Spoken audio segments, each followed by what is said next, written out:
सुनो सुनो तुम भारतवासी,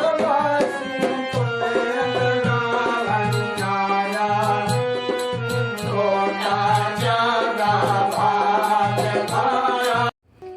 सत्साहिब कल करवा चौथ का व्रत आने लग रहा है। करवा चौथ का व्रत रखने वाली सभी माताएं, बहनें और बेटियां बड़े गौर से सुने।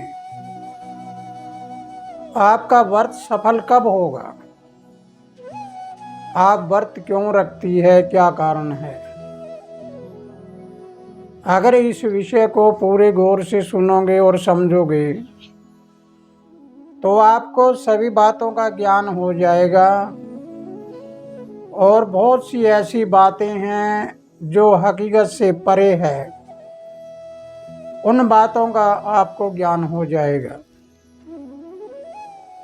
लेकिन ये वीडियो सुनने से पहले माताएं, बहनें और बेटियां इस बात को जरूर समझ लेगी कि मेरा जो भी वीडियो में कहूँगा इसका मतलब किसी की भावना को ठेस पहुँचाना, किसी का अपमान करना, किसी को भावना के आहत करना नहीं है। बल्कि मेरा काम है आप लोगों को ज्ञान कराना। मेरा परिवार पूरा संसार है, ये प्रथम गुरु गद्दी है, इसलिए मेरे परिवार के तुम सभी अंश हो। मेरा फर्ज बनता है कि मैं आप सभी को अच्छी शिक्षा दूं और आपको हकीकत बातें हैं उनसे अवगत कराऊं। तो आइए हम वीडियो को शुरू करते हैं। शुरू करने से पहले आप अपने दिमाग को एकाग्रत करके और अपने विचारों को सकारात्मक रखिए। सकारात्मक विचार रखने वाले जो इस वीडियो को सुनेंगे उसे इसका अर्थ सकारात्मक मिलेगा और नकारात्मक विचारधारा रखने वालों को नकारात्मक मिलेगा। यानी जैसी आपकी भावना वैसा ही आपका भाव, और जैसा ही आपका भाव और भावना वैसा ही आपका निर्णय होगा। तो आइए सुख शांति अमन चैन से अपना गरज जीवन बिताने के लिए आपको एक बहुत अच्छी बात बताऊंगा। अगर आप इस बात को सुनकर समझकर इस नियम को अपना लेती हो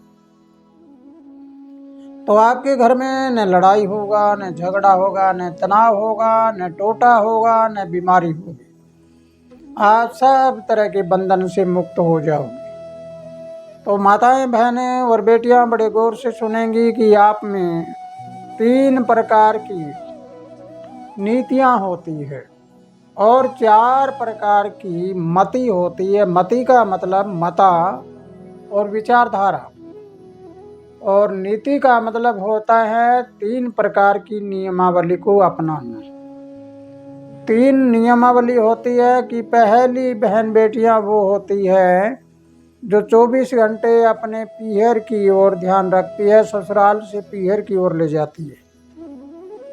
दूसरी वो होती है जो पीहर से ससुराल की ओर ले आती है, माता पिता कितना ही दुख पाओ उसका कोई परवाह नहीं करती। और तीसरी नीति ऐसी होती है न माता पिता का, न पीहर का, न ससुराल का, वो माता बहन अपनी मुट्ठी बंद रखती है और अपने पैसे अपने पास जमा रखती है। अपना कोई सामान हो अपने पास इकट्ठा रखना है, वो किसी की तरफ हाथ यूं नहीं करती। ये होती है 3 प्रकार की नीतियाँ। तो इन नीतियों में सर्वश्रेष्ठ नीति क्या है? सर्वश्रेष्ठ नीति ये है कि पीहर ससुराल सबका ध्यान रखे और सबका आदर सत्कार करे। पीहर की भी रखे, ससुराल की भी रखे और दोनों तरफ मर्यादाएं रखे। तो आइए आगे हम चलते हैं 4 प्रकार की मति। उन मति में अगर हम पूरी तरह से समझकर और जानकर देखते हैं तो चतर, चटोरी, फूहड़ और कलेशन, 4 प्रकार का मत होता है।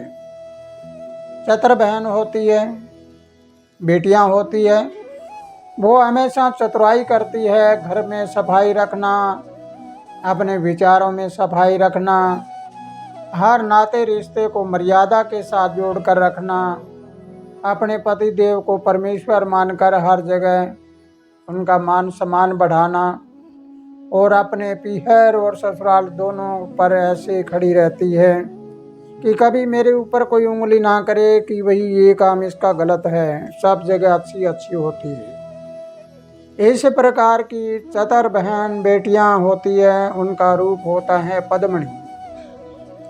और दूसरी होती है चटोरी नीति। चटोरी नीति होती है अपना खाना पीना करना है, अपना संवारना है, अपना नहाना धोना करना है, और बाकी घर में कुछ होता रहे वो कोई परवाह नहीं करती।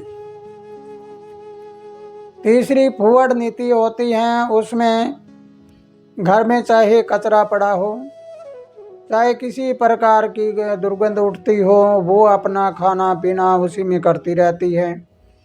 चाहे मक्खियाँ लगती हो, चाहे मच्छर लगते हो, चाहे कुछ भी होता रहो, साफ सफाई का कोई ध्यान नहीं रखती। चौथी मति होती है कलेशन। कलेशन होती है, वो हर समय कलहबाजी करती रहती है, वो झगड़ा करती रहती है और बार बार तकती रहती है कि मैं किस बहाने से किसी के साथ झगड़ा करूं। वो चारों तरफ उसका दिमाग हर समय झगड़े झगड़े में रहता है, झगड़े झगड़े में रहता है। उससे घर बार के लोग, अड़ोसी पड़ोसी लोग सब परेशान रहते हैं।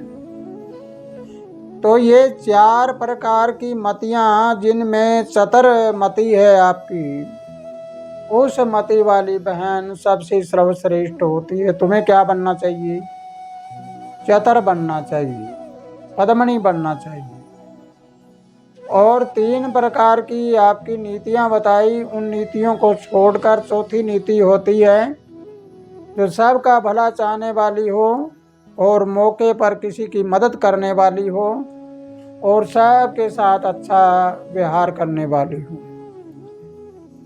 आइए, ये बात कहने का मेरा मकसद क्या है, इसके बारे में अगर सुनोगे तो आपको पता लगेगा कि कल करवा चौथ का व्रत है, आप व्रत रखती हो और इधर चांद देखती हो और अपने पति की लंबी उम्र की कामना करती हो। आपके भूखा मरने से, आपके व्रत रखने से आपके पति देव की उम्र कभी लंबी नहीं हो सकती। इस बात को लिख के छोड़ लेना। जब तक तुम अपने पति देव का आदर सत्कार नहीं करोगे और झगड़ा बंद नहीं करोगे, तब तक व्रत रखने का कोई फायदा नहीं। व्रत रखो या ना रखो, व्रत होता है भरत। अगर आपको केले, सेब, संतरे या और खान पान नहीं ला के दिया पति ने चौथ वाले दिन, तो आप झगड़ा कर लोगी, कहोगी कि आज ये चीज़ नहीं लाई, मेरा तो व्रत है। व्रत है किसके लिए? तो इसलिए माताएं, बहनें और बेटियां बड़े गौर से सुने। अगर पति की उम्र लंबी करनी है तो उनको 24 घंटे खुश रखिए, अच्छा खान पान कराइए, मर्यादा पर चलिए, उनको कभी तनाव और टेंशन मत होने दीजिए, उनकी लंबी उम्र अपने आप हो जाएगी। इंसान मरता है सिर्फ टेंशन में, बूढ़ा होता है तो टेंशन में, बुढ़ापा और जो कुछ होता है सिर्फ तनाव में होता है। इसलिए माताएं, बहनें इस बात का ध्यान रखें कि कल का व्रत सफल करना है तो आपको अपनी नियम मर्यादा पर कायम हो जाना है।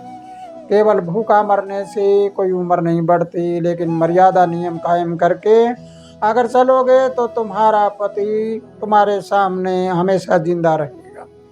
बाप से पहले बेटा भी नहीं मरेगा, पत्नी से पहले पति नहीं मरेगा, जवान मृत्यु नहीं होगी।